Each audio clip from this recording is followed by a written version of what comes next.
Olá pessoal, tudo bem? Espero encontrá-los bem, com saúde, para esta aulinha de física. Então, vamos lá. Vamos começar. A gente vai então para capítulo 5, apostila 2. Vamos falar de potencial elétrico, ok? Então,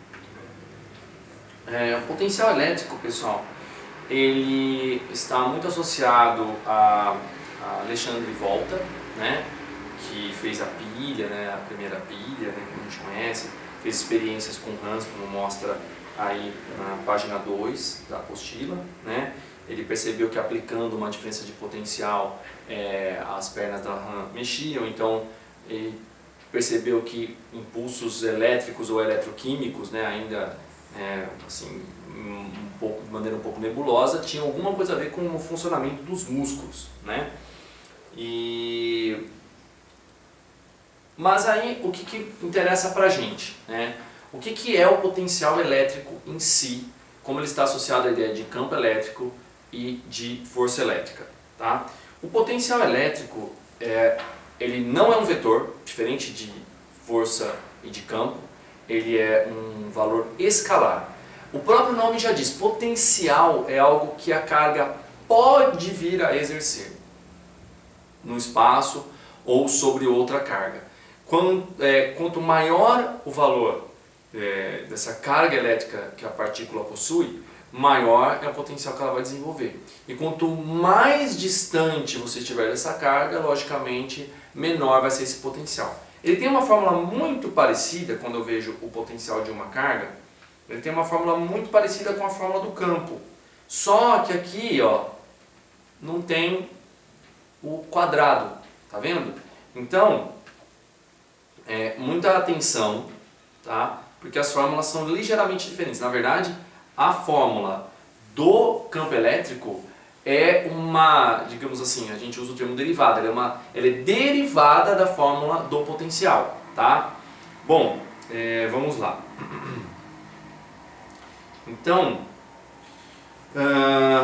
como que a gente fala que, bom, ele já começa aqui com o potencial elétrico uniforme, né? Como a gente já conversou em sala de aula, a gente sabe que as cargas positivas, elas seguem o caminho do campo elétrico, né? Se o campo elétrico aponta para um lado, as cargas positivas seguem nesse mesmo sentido. E a gente sabe que se o campo elétrico está apontando para cá, as cargas negativas vão no sentido oposto, né? Isso é uma coisa bastante importante da gente relembrar, tá? Isso aí está na página 3, logo no comecinho. Mas aí fica uma questão: quanto de energia se gasta para que uma carga se mova no espaço? Então, eu tenho vamos imaginar, eu tenho um campo elétrico apontando aqui para a direita. Quem que está criando esse campo não interessa pra gente, só importa que ele é um campo uniforme, essas linhas são paralelas, tá? Então, de certo modo, a gente pode imaginar que aqui tem um monte de carga positiva em algum lugar e ali tem um monte de carga negativa em algum lugar. Como é que eu sei disso? Porque o campo sai das cargas positivas e entra para as negativas, né? Então eu sei que aqui é mais positivo do que aqui, tudo bem? Ou aqui eu posso ter uma carga negativa muito forte, tá? E como se eu tivesse ali cargas menos negativas, tá? Também dá para imaginar assim. O que interessa é que o campo está vindo nessa direção, não importa quem está criando, ok? Bom, então, se eu pegar uma carga positiva e colocar ela aqui, né, eu sei que ela vai se mover nesse sentido, tá? Mas para que ocorra um movimento, sempre ocorre um trabalho. Alguém está fazendo esse trabalho, sempre se gasta energia. Quanto de energia está sendo gasta? Vou refazer esse desenho aqui, só para ele ficar um pouquinho melhor. Ó. Então, imagina que eu tenho um ponto A e um ponto B. E eu tenho essa carga, vou fazer ela verdinha agora só para não confundir. Tem essa carga positiva aqui, eu não sei se isso é verde, tá, gente? Vocês sabem. Eu tenho essa carga positiva aqui e ela vai se deslocar do ponto A até o ponto B. Ok? Pergunta: quanto de energia eu gasto para fazer isso? Qual é o trabalho, qual é o valor do trabalho realizado pela força que está provocando esse movimento? Que tem uma força provocando esse movimento. Qual é a força que está provocando esse movimento? É a força elétrica, tem que ser a força elétrica. Tem que existir uma força aqui que está empurrando ou puxando, seja lá o que for, essa carga de A para B. Ok? Bom, a gente já sabe como que é a fórmula do trabalho de uma força, né? Então, o trabalho de uma força, que é o tal, é a força vezes o deslocamento. Certo? Isso aí a gente já sabe.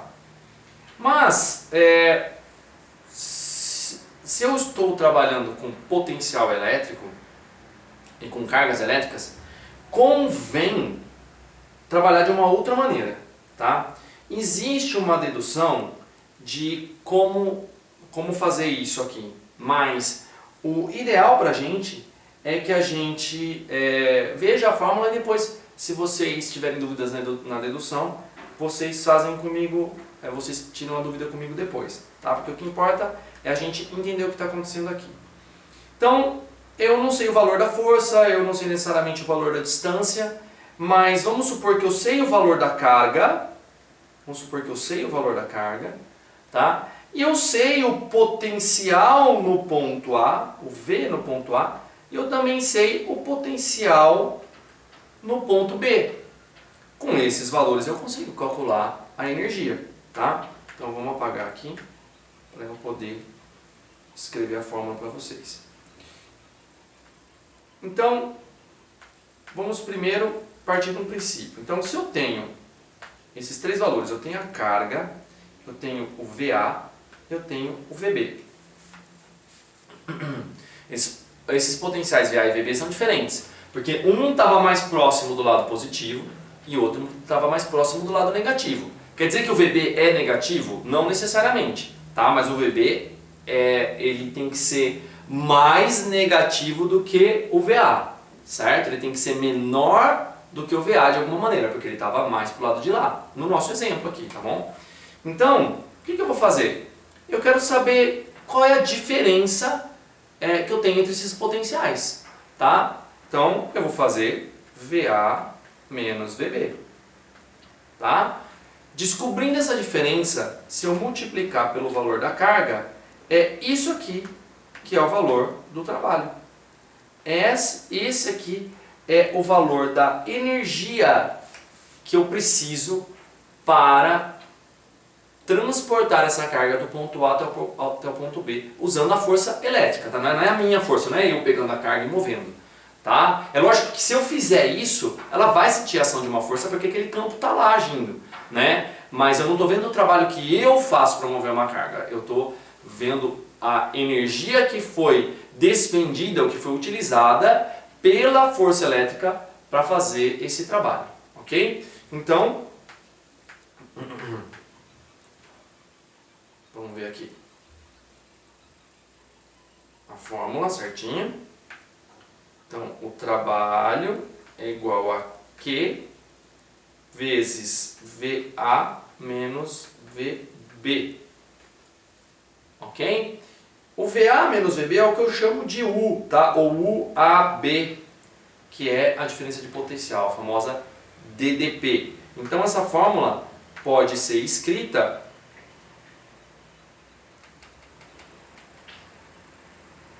dessa maneira aqui.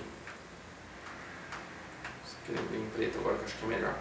Trabalho é igual a Q vezes U. A gente tem que tomar cuidado porque a apostila às vezes usa U, às vezes usa V, tá? É complicado, tá? Mas no nosso caso é mais importante usar o U porque o U é a diferença dos Vs, é a diferença dos potenciais, tá? Uma coisa importante que tem aqui também é o seguinte. Lembrem que eu coloquei o VA e o VB numa distância horizontal entre eles, né? Eu botei o VA aqui, o VB aqui, né? E eu descobri a diferença entre eles. Mas se não fosse o caso, né? Se o ponto A e o ponto B estivessem separados por uma distância vertical. Vamos imaginar que eu tivesse o ponto A aqui e o ponto B aqui, ó. Numa distância, aqui, numa reta que é perpendicular a essas linhas de campo. O que vai acontecer? Essa linha aqui é uma linha que representa uma superfície equipotencial, onde o potencial é igual. Então, o VA e o VB, nesse caso, são iguais, tá? VB vai ser igual ao VA nesse caso. Então, só existe diferença de potencial, só existe trabalho, porque só existe trabalho se existe diferença de potencial, tá? Só existe diferença de potencial e trabalho se eu estou movendo a carga em alguma direção, seja ou ao longo dessas linhas de campo, ou fazendo um ângulo diferente de 90 graus. Porque se ele for igual a 90 graus, quer dizer que eu vou estar movendo exatamente numa superfície onde não há variação de potencial. Se não tiver variação de potencial, então quer dizer que o trabalho é nulo, tá? Mas, professor, e se eu estiver movendo numa direção assim, ó, vamos pegar dois outros pontos, ó, os pontos X e Y. E agora? Eles não estão nem horizontalmente separados, nem verticalmente separados, eles estão separados em uma linha inclinada dentro desse campo. O que acontece? O que vai acontecer é que na linha que representa a superfície equipotencial desse Y, que bate horizontalmente aqui, ó, tá vendo? Essa é a distância que vale pra gente. Essa diferença de potencial, essa diferença entre esses dois pontos aqui, eu vou chamar de Y', tá? Essa diferença entre esses dois pontos que vale. Essa daqui não interessa pra gente, tá? Ah, mas eu não movi a partícula daqui para cá, do X para o Y. É verdade. Porém, o trabalho dessa força, ela só faz, digamos assim, só tem efeito na componente, no caso, né, horizontal, na componente paralela ao campo. Qualquer esforço que eu faço para subir essa partícula para cá, a força elétrica não faz nenhum trabalho, não realiza trabalho algum, tá? Então, só na componente paralela ao campo. Mas espera aí, professor, então quer dizer que é como se eu estivesse movendo a partícula para cá? Não, você moveu a partícula do X para o Y, certo?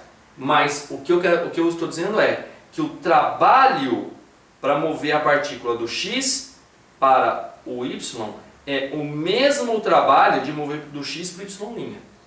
É a mesma coisa. Por quê? Porque só importa essa distância aqui. Essa distância, aqui ó, essa distância vertical aqui, ela não serve de nada no cálculo do trabalho, tá bom? Essa distância aqui é inútil para a gente no cálculo do trabalho. Apenas essa no caso porque o campo está horizontal aqui para a gente, ok? Então o desenho está um pouco confuso. Eu vou refazer aqui para a gente então. Ó, esse desenho tem uma situação semelhante aqui na página 4, tá? Que ele mostra isso para a gente. Vou fazer um outro exemplo semelhante a esse, só para deixar bem claro o que eu quero dizer. Então imagina que eu tenho novamente o meu campo aqui, mais uma vez horizontal. E imagina que eu pego uma carga, eu vou mover ela do ponto A para um ponto C e depois para um ponto B. Ok? Qual é o trabalho? Eu vou ter que fazer o UAC, depois o UCB, né? Eu vou ter que levar em conta essa altura aqui, né? Não. Por quê? Para mim pouco interessa o quanto ele subiu. O quanto ele subiu não interessa, o quanto ele desceu não interessa. Para esse campo que está horizontal, lembre-se disso, tá? Para mim só interessa a distância que ele percorreu aqui na horizontal. Só a diferença entre o VA e o VB aqui que me interessa, tá? Então eu posso colocar um C' aqui, né? E fazer o UAC'? Pode, não tem problema. Mas o UAC' mais o o C'B vai ser igual a essa diferença de potencial total aqui, dessa distância entre o A e o B. Tá? Então, esse ponto intermediário aqui só serve se eu quiser saber a diferença de potencial entre o A e o C. A diferença de potencial entre o A e o C é exatamente essa diferença de potencial aqui que eu pintei com a linha laranja bem grossa aqui. Tá? Não interessa o quanto subiu, só interessa a distância horizontal entre essas superfícies equipotenciais aqui. Tá? Ó, tem aqui uma superfície equipotencial